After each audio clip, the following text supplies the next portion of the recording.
Perkenalkan, kami dari kelompok 7 Ekonomi Industri yang beranggotakan Aulia Ade, Hilda Yuliana, Muhammad Inung, dan Rizka Febriana. Pada video ini, kami akan membahas mengenai antitrust di Indonesia. Jadi apa itu antitrust? Antitrust merupakan istilah bagi kebijakan ekonomi dan hukum yang dirancang untuk membatasi monopoli dan persaingan usaha tidak sehat.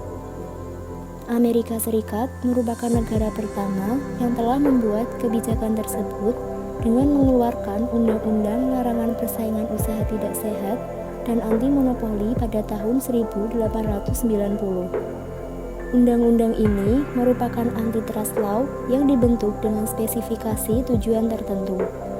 Demikian halnya dengan Indonesia yang juga turut mengeluarkan Undang-Undang Nomor 5 Tahun 1999 tentang larangan praktik monopoli dan persaingan usaha tidak sehat yang diundangkan pada tanggal 5 Maret 1999 dan mulai berlaku setelah 1 tahun diundangkan.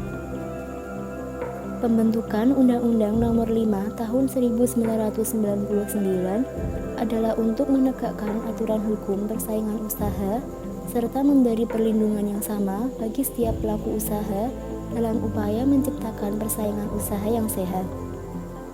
Pemerintah Indonesia sendiri menetapkan 4 tujuan utama yang dicantumkan dalam pasal 3 Undang-Undang Nomor 5 Tahun 1999, yaitu yang pertama, menjaga kepentingan umum dan meningkatkan efisiensi ekonomi nasional sebagai salah satu upaya untuk meningkatkan kesejahteraan rakyat.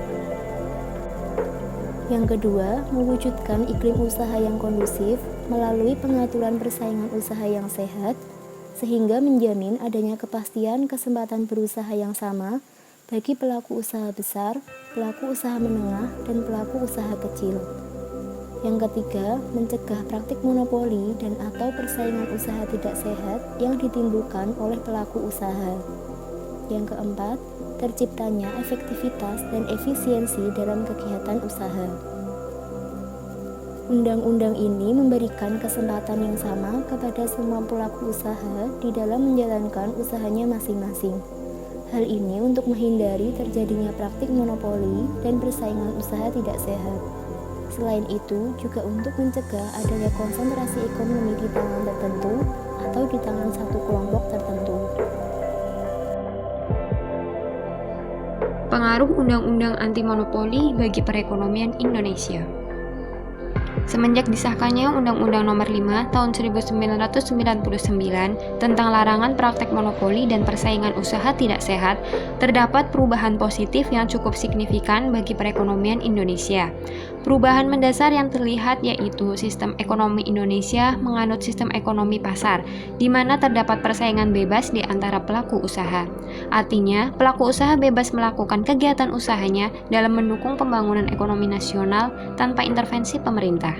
Pasar Indonesia menjadi terbuka baik bagi pelaku usaha domestik maupun asing. Artinya, tujuan kesempatan berusaha bagi setiap pelaku usaha terpenuhi. Peranan pemerintah sebagai pelaku usaha perlahan dihilangkan, diganti sebagai regulator dan fasilitator. Untuk itu, pemerintah mengeluarkan peraturan perundang-undangan dan kebijakan persaingan usaha untuk mendukung dan terselenggaranya persaingan usaha yang sehat pada pasar yang bersangkutan. Konsekuensi atau manfaat diberlakukannya Undang-Undang Anti Monopoli Pasar menjadi terbuka, misalnya pada tahun 1999 pada sektor penerbangan perusahaan swasta boleh masuk ke sektor ini. Artinya, pelaku usaha di sektor ini semakin bertambah. Sejak sektor penerbangan dibuka bagi swasta, terdapat 16 airline yang mendapatkan izin. Dengan demikian, semakin banyak pilihan bagi konsumen untuk memilih airline yang disukainya. Demikian juga sejak diterbitkannya Undang-Undang Nomor 38 Tahun 2009 tentang Pos yang menghapus praktik monopoli penyelenggaraan pos oleh PT Pos Indonesia, sehingga pasar pos menjadi terbuka. Sebelumnya, jasa pengiriman swasta hanya boleh melayani pengiriman barang dengan bobot lebih dari 500 gram, sementara di bawah itu harus melalui jasa Pos Indonesia. Namun kini jasa pengiriman swasta memiliki hak yang sama dan sudah berkembang pesat dengan hadirnya jasa pengiriman swasta seperti JNE, JNT, Si Cepat, Tiki, Ninja Express, dan lain-lain. Dengan dihapusnya hak monopoli, menjadikan PT Pos Indonesia maupun jasa pengiriman swasta lain selalu melakukan penyegaran dan perbaikan pelayanan untuk menarik konsumen. Konsumen saat ini juga dimudahkan dan menjadi lebih leluasa untuk memilih jasa pengiriman sesuai dengan kehendaknya. Dapat disimpulkan bahwa Undang-Undang Anti Monopoli mempunyai dampak positif bagi perekonomian di Indonesia, yaitu terbukanya pasar bagi setiap pelaku usaha. Dari kedua contoh di atas menunjukkan bahwa Undang-Undang Anti Monopoli memberikan kebebasan bagi pelaku usaha melakukan efisiensi serta inovasi-inovasi supaya tetap dapat bersaing eksis pada pasar asalkan tidak melanggar ketentuan-ketentuan yang ditetapkan. Sementara itu, konsumen juga diuntungkan dengan banyaknya variasi pelayanan dan harga yang dapat disesuaikan dengan keinginan konsumen. Dengan demikian, Undang-Undang Anti Monopoli menjadi salah satu sarana dan pedoman bagi pelaku usaha untuk menjalankan kegiatan usahanya secara fair.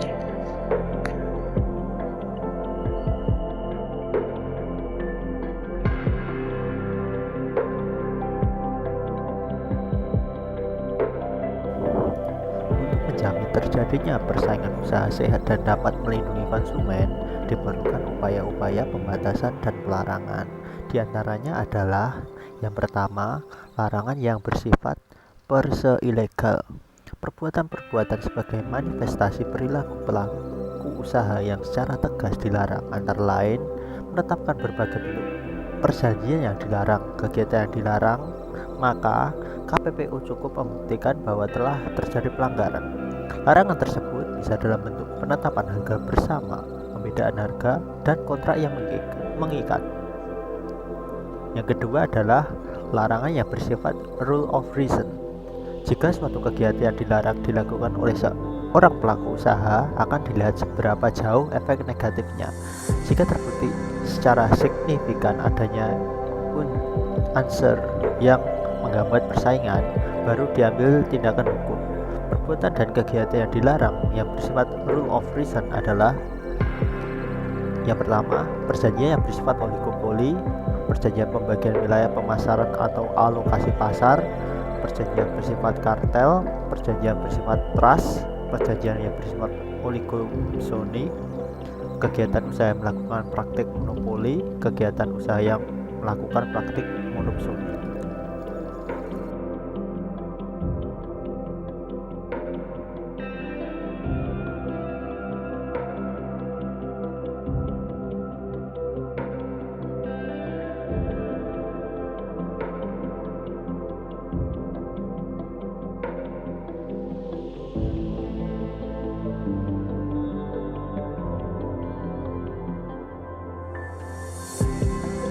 Selanjutnya yaitu mengenai studi kasus yang berkaitan dengan antitrust di Indonesia, yaitu pada PT Solusi Transportasi Indonesia atau Grab dan PT Teknologi Pengangkutan Indonesia atau TPI. Komisi Pengawas Persaingan Usaha atau KPPU memutuskan untuk menjatuhkan denda 30 miliar kepada PT Solusi Transportasi Indonesia atau Grab. KPPU juga menghukum PT Teknologi Pengangkutan Indonesia atau TPI dengan hukuman denda sebesar 19 miliar. Hukuman dijatuhkan terkait pelanggaran pasal 14 dan pasal 19 Undang-Undang Nomor 5 Tahun 1999 tentang larangan praktek monopoli dan persaingan usaha tidak sehat. Pihak Grab awalnya diduga melakukan diskriminasi berbentuk pemberian order prioritas, masa suspend, dan fasilitas lain. Karena praktek tersebut telah mengakibatkan terjadinya monopoli dan persaingan tidak sehat terhadap mitra non-TPI. Dalam pertimbangannya, Majelis Komisi memandang perjanjian kerjasama penyedia jasa oleh Grab selaku perusahaan penyedia aplikasi dan TPI selaku perusahaan yang bergerak di bidang sewa angkutan khusus bertujuan menguasai produk penyediaan aplikasi sewa khusus berbasis teknologi. Penguasaan tersebut membuat persentase jumlah mitra dan orderan pengemudi mitra non-TPI menjadi menurun. Dalam sidang itu, Majelis Komisi menilai tidak ada upaya tying-in yang dilakukan oleh Grab terhadap jasa yang diberikan TPI. Namun demikian, Majelis tetap menilai telah terjadi praktek diskriminasi yang dilakukan oleh Grab dan TPI atas mitra individu dibandingkan dengan mitra TPI.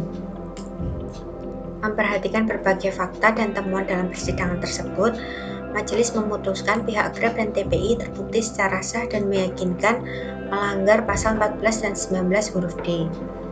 Kedua pihak tersebut diperintahkan oleh KPPU untuk membayar denda paling lambat 30 hari setelah putusan itu berkekuatan hukum tetap.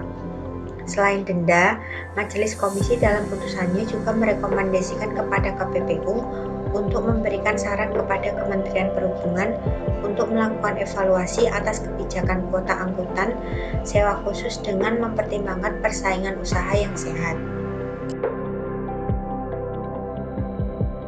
Sekian video pembahasan mengenai antitrust di Indonesia dari kelompok 7. Kurang lebihnya kami mohon maaf dan terima kasih atas perhatiannya.